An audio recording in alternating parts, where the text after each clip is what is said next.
Yo, what's up YouTube? It's IFM, and we're bringing you another edition of the Smogon World Cup of Pokemon series, and we're also going to be taking a little bit of a look at a bit of a controversial move in OU right now. That move is Scald. We recently had a post by one of the players in this game, Blaze Kickin' Chicken, aka BKC, about that move, and the real issue with it is that 30% burn chance.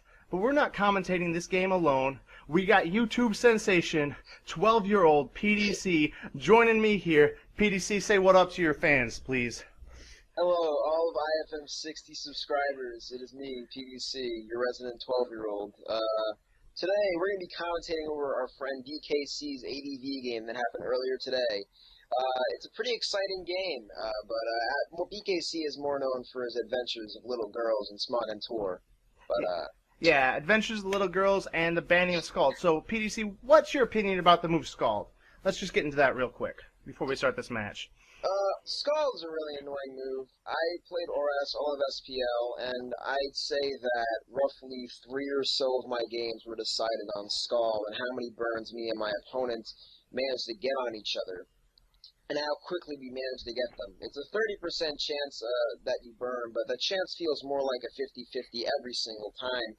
And when you don't end up burning Scald in under 3 tries, or when you don't burn Scald after 3 tries, it makes you really feel pretty disappointed in yourself, because you probably should get that burn at least once. Hey, yeah, honestly, in my opinion, it's more like an 80-20 to Scald burning. Like, especially in big tournament matches. Like, the bigger the tournament, the higher the Scald burn chance. It's like Game Freak coded that in the game or something. It's kind of ridiculous just how often Scald burns. But I think that's enough with that, because, I mean, we do have an advanced match here. And thankfully, there's no Scald in advance. There's no BS moves with these 30% chances for just a ridiculously game-breaking thing to happen. So, no such thing at all. No such thing in advance. I mean, this is Pokemon, and this is advanced. That stuff doesn't exist in Pokemon, straight up, except for Scald. It's the only instance. So, that's it. Yeah, let's jump into this game, and as you can see, Problems is leading with his Snorlax against BKC's Swampert, and BKC is going to make that switch out to Tyranitar to take on the Snorlax, and Problems is going to make a double switch as well, and we're going to get the Suicune in here, and that's got a pretty big advantage over that Tyranitar. Yes, BKC is definitely feeling pretty hot going into this battle, as Ali is known as a pretty shitty Ubers player. But BKC, however, does not expect that Ali is more than he appears. In fact, he's an advanced master, this being the first ADV team he's ever built. Yeah, I mean, he's going against a guy bringing his first team, and BKC is definitely just, hoping to just wipe the floor with his kid, get an easy 6-0, and as he gets the Zapdos in on that Calm Mind from the Suicune, and takes the opportunity to fire a Thunderbolt off into the Snorlax. So, Ali's going to go up the Snorlax here. BKC is expecting this just to be, a regular Snorlax, nothing to be afraid of, a lead Snorlax, anti-Zapdos self-destruct set.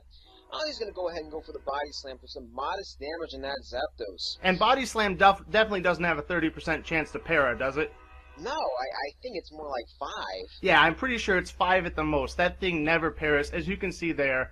Rolls 42% damage on that Zapdos, though, so a Calm Mind Suicune with an Ice Belt under it's going to be doing a lot to it later on in the match. But as you see, another Body Slam and another no para, this thing can't have 30% chance, can it? No way. Scald would have burnt by now. Yeah, definitely. Scald would have actually burned twice by now. And as you can see, we actually got the surprise Curse lead Snorlax, and this is going to be a bit of an issue for BKC to deal with as he just goes for that Wish on that Jirachi. So Ali is in fact lead Curse Snorlax with Body Slam. It could have Self-Destruct as well, or Earthquake, and as BKC switches into his Tyranitar to absorb the Body Slam, it is revealed that this Tyranitar is, in fact, going to be back at full from the Wish, and is going to be able to scare this Curselax out. Or at least that's what he hopes to do. Yeah, thanks to the non-para from that Body Slam. And as you can see here, Problems is going to switch in that Suicune, and thanks to that Rock Slide damage only doing 38.1% from the Choice Band Tyranitar, BKC can see that that's definitely a defensive Suicune, so he knows it's pretty safe to just switch the Zapdos in here. Easily. This Zapdos is going to take nothing from that Surf, and considering the damage the Surf did do, it is reasonable to assume that this is a more bulky Rest Talk variant of Zapdos. So this is an opportunity for BKC to heal right up, but it's also an opportunity for Ollie to gain an advantage and put some offensive pressure on BKC. And he decides to go out to a Tyranitar of his own. But instead of resting, BKC decides to go for the Thunderbolt, maybe expecting a more offensive advance. Yeah, and now's the perfect opportunity, really, for him to just switch in his Swampert and totally outplay Problems here. But what BKC does not expect is that Ollie is in fact a competent player with an IQ above 80, and he decides to HP Grass his Swampert for gigantic damage. That is certainly above the number 0. Yeah, that's massive, and that's a true outplay there by Problems, you know. Really putting on the fire on BKC and really getting his Pokemon pretty low there. Now BKC decides to switch out to his Salamence, saving his Swampert for a possible death fodder, and Problems goes to HP Grass once again on the Salamence, and it shows that Salamence does not in fact have leftovers. Now Ollie decides that this must be a Choice Banded Salamence, or something of that order, so he decides to go out to his Aerodactyl. Yeah, and I'd also like to comment on how good of a Tyranitar check Salamence is. It's pretty much 100% going to check that Tyranitar. Easy. He doesn't even have to worry about Rock Slide. Yeah, because who uses that? I mean, Ollie just went for Earthquake. I don't think it even has Rock Slide. Oh, it looks like BKC's the smart player. Actually has a Rock Slide, though, on his Salamence. Ooh, that did a lot of damage. Aerodactyl's dead. Mm-hmm. Man, BKC's World Cup team must be feeling real jive about now. Yeah, they definitely do. And you know what? BKC might even have some more sleeves up his sleeves, you know? Because that's where you keep your sleeves. And he's going to go for one of them sleeves right here and hit that Suicune for a Hidden Power Grass or Electric. Who knows? But the Ice Beam's going to kill that Salamence. Sadly, Salamence goes down. But BKC is still in a very good position here, with a decent amount of Pokemon on his side, and Suicune being weakened, potentially opening up Ollie's team with Tyranitar.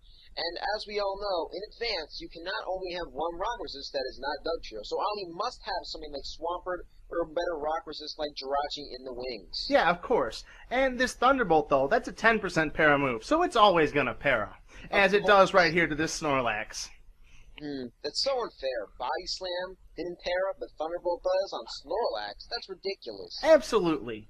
And Ollie's just, you know, going to say here, oh, I got a paralyzed Snorlax. Ah, fuck it. I'm going to go GSC on him, and I'm going to blow up in his face. Boom, explosion. But unfortunately for Problems, there's the Tyranitar out there, but he does have that Rock Resist in Dugtrio, a very, you know, astute physical wall that's able to tank pretty much any rock attack and kill the Tyranitars quite easily with that Earthquake. Dugtrio can tank any Rock Slide. But instead of keeping in on a potential double edge from BKC's Aerodactyl, he decides to save Dugtrio for later, potentially for the Jirachi, and decides to go out to his Tyranitar, which promptly gets Earthquake on. BKC, feeling that he must have a Rock Resist as his last, is expecting something more like a Swampert, but instead... A Swampert or a Metagross or, you know, something that's not a Heracross. The random fucking Heracross.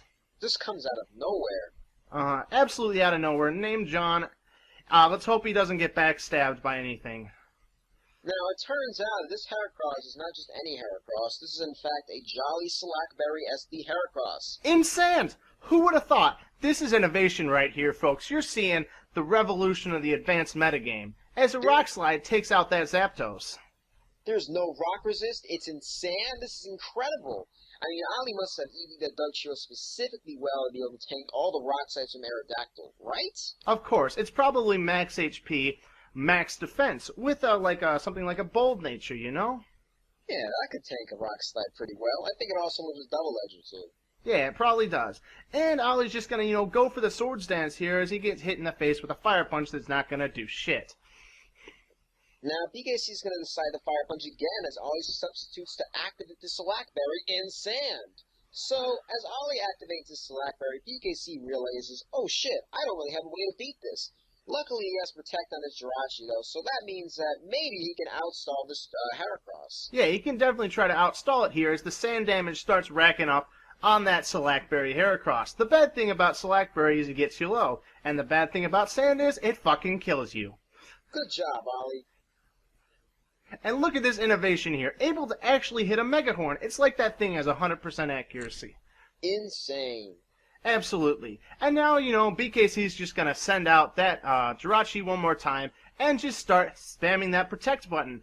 Because, he sometimes needs to use protection with his 11-year-old girls he fucks. So the game's coming down to a really close score here, and we have a CB Aerodactyl in the wings for BKC, and this Heracross is going to die to one more round of sand damage. Now, BKC decides to not protect their Suicune, which is defensive on a team which is fully based on physical offense, could not rest. So BKC decides to go out to his Aerodactyl, let the Heracross die from sand damage, and hopefully sweep with Double Edge. Yes, because it's not like this Doug Trio has anything that could beat this Aerodactyl, of course. No way. No way. And BKC is just going to line up a Double Edge right here and effectively sweep his team. But wait! What is that? Is that... That's That's a flinch. In advanced?